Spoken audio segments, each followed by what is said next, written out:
बच्चों, हमारी रोजमर्रा जिंदगी में हम तमामों को साइंस जो सब्जेक्ट है उसके बारे में मालूमात हासिल करना हमारे लिए बेहद जरूरी होता है। ओके, तो बच्चों आज हम मजमून साइंस में आज के इस पीरियड में हम अज़वियों में तनफ्फुस, कौन सा है? अज़वियों में तनफ्फुस, यानी इसको इंग्लिश में कहा जाता है रेस्पिरेशन इन ऑर्गेनिजम्स। क्या कहा जाता है? रेस्पिरेशन इन ऑर्गेनिजम्स, यानी अज़वियों में तनफ्फुस। इस उन्वान पर हम आज थोड़े बहुत मालूमात हासिल करेंगे। Okay, yes. तो बच्चों, इस उन्वान से रिलेटेड मैं आपको चंद आसान सवालात करूंगा, जिसको जवाब आता है वो बच्चे क्या करना है? अपना हाथ ऊपर करना है, और जिसको पूछा जाता है वो बच्चे जवाब देना है। Are you understand? ओके, तो यहां पर पहला सवाल है, जिन चीजों में जान होती है ऐसी चीजों को क्या कहा जाता है? जिन चीजों में जान होती है ऐसी चीजों को क्या कहा जाता है? नास? जिसमें जान होती है जानदार, जोर से बोलना, जोर से बोलिए। जिसमें जान होती है इनको जानदार कहते हैं। यानी ऐसी चीजें जिनमें जान होती है उन चीजों को हम जानदार चीजें कहते हैं। क्या कहते हैं? जानदार चीजें कहते हैं। जोर से बोलिए। जानदार चीजें कहते हैं। Very good. सुनो, तो यहाँ पर और एक दूसरा सवाल है, जानदार अजिसाम, यानी जानदारों का जिस्म किससे बना हुआ है? हाथ उठाइए, किसको आता? सवाल क्या है मेरा? जानदारों का जिस्म किससे बना हुआ है? सफा बताइए। जानदारों का जिस्म खुलियों से बना हुआ है। हाँ, वेरी गुड। जानदारों का जिस्म खुलियों से बना हुआ है। ओके, किससे बना हुआ है? खुलियों से बना हुआ है। खुलिये, इसको इंग्लिश में क्या कहते हैं पता है आपको? सेल। Very good. क्या कहते हैं इसको? सेल। खुलिये, यानी हमारे जिस्म में बहुत सारे खुलियात होते हैं, लामहदूद खुलियात होते हैं। तो इन खुलियात से हमारा जिस्म, यानी तमाम जानदारों का जिस्म बना हुआ है। Okay, you understand? यस। तो यहाँ पर और एक तीसरा सवाल, यहाँ पर देखिए एक मॉडल है यहाँ पर। तो यहाँ पर एक निजाम है यहाँ पर। तो इस अज़वी निजाम का नाम क्या है? कौन बताएंगे? हाथ उठाइए। हाँ, नवाज।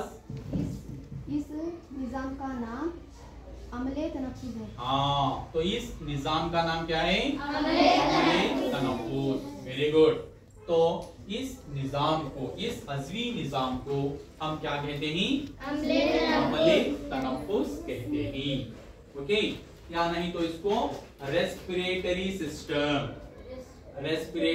सिस्टम, यानी हम आज के क्लास में, यानी आज के वक्फे में हम इंसानों में अमले तनफ्फुस किस तरह से होता है। ओके, इंसानों में अमले तनफ्फुस कैसे होता है और उसमें इस्तेमाल होने वाले आज़ा कौन से ही, इसके बारे में हम देखेंगे। ओके, तो गौर करेंगे ना आप? यस।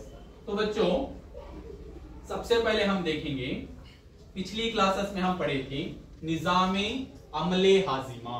ओके, निजामे अमले हाजिमा यानी डाइजेस्टिव सिस्टम के बारे में मालूमात हासिल किए थे।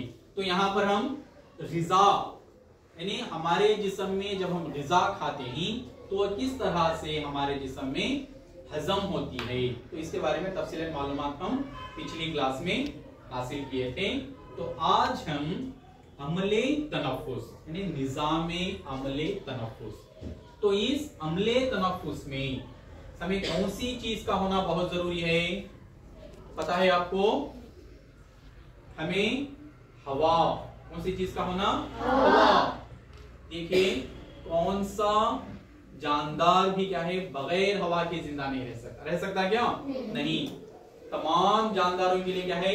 हवा, पानी और ग़िज़ा, इन तीन चीजों का होना बहुत ही जरूरी होता है। ओके, तो जब हम हवा हमारे लिए बहुत ही जरूरी है, तो ये हवा हमारे जिस्म के अंदर किस तरह से मुंतकिल होती है, किस तरह से दाखिल होती है, यहाँ पर कौन कौन से आज़ा इसके लिए मददगार साबित होते हैं, उसके बारे में देखना है। समझ मेरी बात? तो हम सबसे पहले अब इस क्लास में देखेंगे अमले तनफ्फुस। क्या है? अमले तनफ्फुस यानी अमले तनफ्फुस किसको कहते हैं, इसका डेफिनेशन देखिए। यानी अमले तनफ्फुस किसको कहा जाता है, ये निज़ामे अमले तनफ्फुस किसको कहते हैं, यानी what is respiratory system, what is respiratory system. तो बच्चों यहाँ पर सुनिए, वेरी इंपॉर्टेंट है। तो इसका जवाब है ये अमले तनफ्फुस ये एक ऐसा कीमियाई अमल है। कौन सा अमल है ये? कीमियाई अमल। अमले तनफ्फुस एक ऐसा कीमियाई अमल है जिसमें खुलियों के अंदर मौजूद हवा, किसके अंदर मौजूद? खुलियों के अंदर मौजूद हवा ग़िज़ा को तोड़ने में मदद करती है। किसको तोड़ने में? ग़िज़ा को। कौन मदद करती है? हवा। ओके, खुलियों के अंदर, ओके, खुलियों के अंदर मौजूद हवा ग़िज़ा को क्या करती है? वो हाँ, तोड़ने में मदद करती है। जिससे क्या होता है? जिससे एक चीज हमारे जिस्म से खारिज होती। क्या खारिज होती? इससे हमारे जिस्म से एक चीज वो खारिज होती है जिसका नाम है तवानाई। क्या है? तवानाई। समझ में आ रही बात? क्या खारिज होती है? तवानाई। तो इसको हम क्या कहते हैं? अमले तनफ्फुस कहते हैं।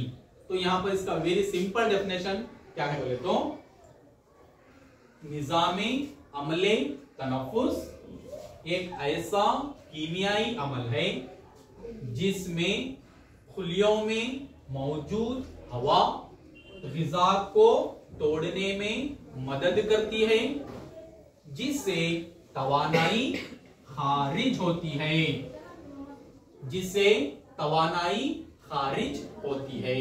तो इस अमल को हम क्या कहते हैं? अमले तनफ्फुस कहते हैं। इस अमल को क्या कहते हैं? अमले तनफ्फुस। ये इसका एक डेफिनेशन हुआ। ओके, तो इसके बाद इसका और एक नॉर्मल डेफिनेशन है। क्या? सांस लेना और सांस छोड़ना। सांस लेना और सांस छोड़ना, इसके बाहिनी अमल को भी हम अमले तनफ्फुस कहते हैं। समझ मेरी बात? सांस लेना और सांस छोड़ना।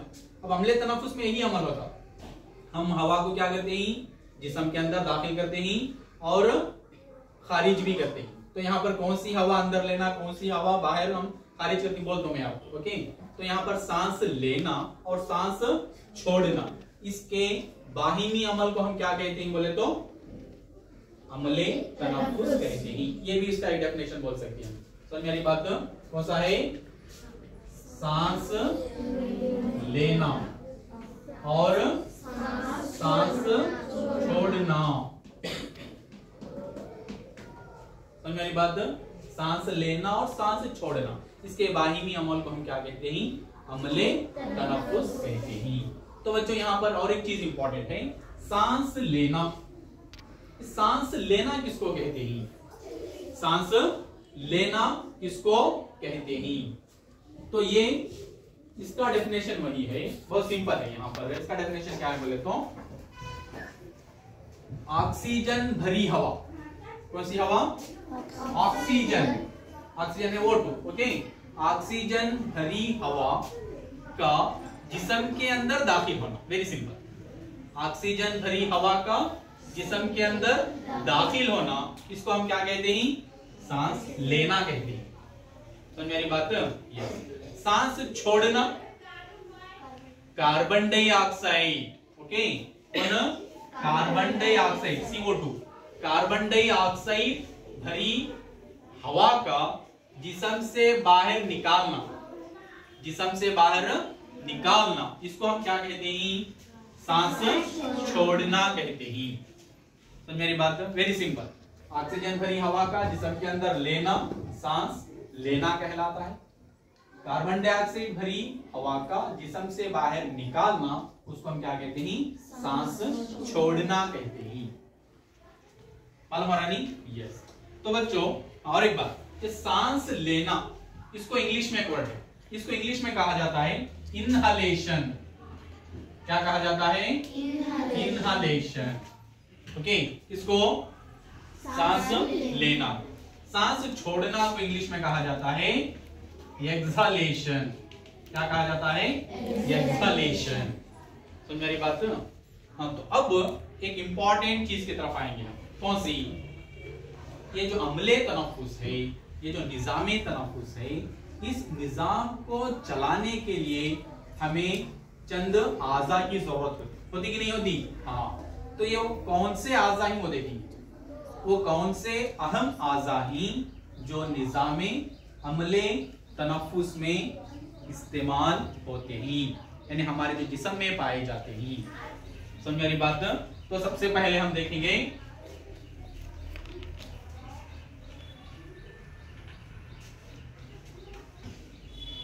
तो यहां पर देखिए, पहला जो अज़ू है नाक, दूसरा है नथने, दूसरा है नथने, उसके बाद तीसरा है जोफे उन्फी, जोफे उन्फी, कौन सा है?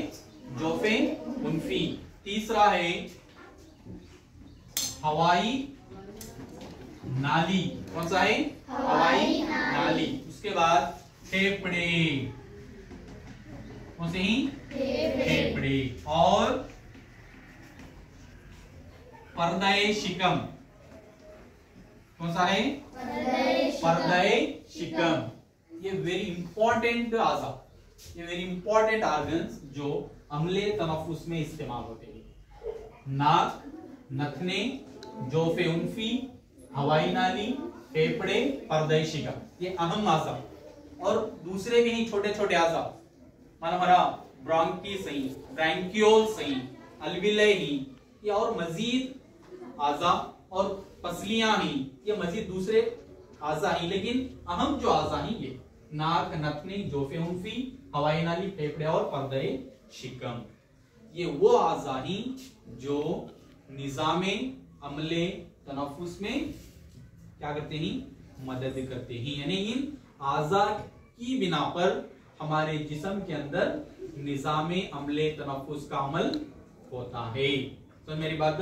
तो यहां पर देखिए, यहां पर एक है कि नहीं? यहां पर हाँ देखो, नाक, यहाँ नथने रहती, मालूम ना आपको? नथने, नथने किसे बोलती? नाक के पास जो दो सुराखें होती हैं उनको नथने कहा जाता है। ओके, नाक, नथने। उसके बाद नीचे क्या है? जोफे उन्फी, जोफे उन्फी ने नसल कैविटी कहा जाता। उसके बाद उसके नीचे जो है हवाई नाली, ट्रैकिया बोलती है उसको इंग्लिश में, ट्रैकिया यानी हवाई नाली। उसके बाद जो है फेफड़े, उसके बाद क्या है? ये फेफड़े। तो मेरी बात, कितने फेफड़े हैं यहाँ पर? दो। इसके अंदर और यहाँ पर दो चीजें, यहाँ पर ब्रोंकी होती, ब्रैंकियोल्स होती, यहाँ पर अल्वेलाई होती। तो मेरी बात, ये वो अहम आज़ा ही, इन आज़ा की बिना पर हम क्या करते हैं बोले तो अमले निज़ामे तनफ्फुस का अमल अंजाम देते हैं। तो यहाँ पर एक मॉडल है, तो मेरी बात, ये भी दो, यहाँ पर दो फेफड़े यहाँ पर, और फेफड़ों के दरमियान में कौन सा जो होता? दिल होता है। तो मेरी बात, और उसके साथ साथ यहाँ पर देखिए यहाँ पर भी एक मॉडल है दीवार पर, ओके नहीं है कि नहीं यहाँ पर? हाँ, हवाई नाली है यहाँ पर, ओके, जोफे उन्फी है, फेफड़े ही, डायाफ्राम, देखो डायाफ्राम है यहाँ पर। ये डायाफ्राम बोले क्या? परदय शिकम। इसी को क्या है? परदय शिकम को ही इंग्लिश में क्या कहा जाता है? डायाफ्राम कहा जाता है, ओके। तो यहाँ पर एक मॉडल है, समझ मेरी बात? तो यहाँ पर इसमें फेफड़े कहां पर मौजूद ही बोलकर, ओके। तो इन आज़ा की मदद से हम क्या करते हैं? अमले तनफ्फुस का अमल करते हैं। समझ में आ रही बात? समझ में आया नहीं? हाँ, तो सांस लेना किसको कहते हैं? कौन बताएंगे? सांस लेना, यस। ऑक्सीजन भरी हुई हवा का जिस्म में लेना, और लेना ही सांस लेना कहला। बोलो नाज एक बार। ऑक्सीजन भरी हवा को जिस्म के अंदर लेना ही सांस लेना कहलाता है, ओके। सांस छोड़ना इसे कहते हैं, ओके। सुनो, हाँ, कोई दूसरे फलक? सांस छोड़ना कार्बोहाइड्रेट का कार्बन डाइऑक्साइड का खारिज होना ही सांस छोड़ना हाँ, नहीं, कार्बन डाइऑक्साइड का जिस्म से बाहर निकलना ही क्या कहलाता है? सांस छोड़ना कहलाता है। तो अम्ले तनफ्फुस में इस्तेमाल होने वाले आज़ा कौन से? कौन बताएंगे? कौन बताएंगे? बताए वो, नो, सुमैया बताइए, कौन कौन से आज़ा इस्तेमाल होते हैं अम्ले तनफ्फुस में? जोर से बताइए। हाँ हाँ हाँ, हवाई नाली, हाँ, फेफड़े और परदय शिकम, ये वो आज़ा जो अम्ले तनफ्फुस में इस्तेमाल होते हैं, ओके। समझ में गई बात ये? हाँ, तो बच्चों आज के लिए इतना काफी है। तो नेक्स्ट क्लास में मैं आपको हर एक अज़ू के फंक्शन के बारे में बताऊंगा, यानी हर एक अज़ू का काम क्या होता है। निज़ामे अम्ले तनफ्फुस में जो आज़ा इस्तेमाल होते हैं, उस आज़ा के हर एक अज़ू का क्या फेल है, क्या काम है, तो इसके बारे में हम तफसीलन से मालूमात आगे की क्लास में हासिल करेंगे। तो ओके, शुक्रिया, अल्लाह।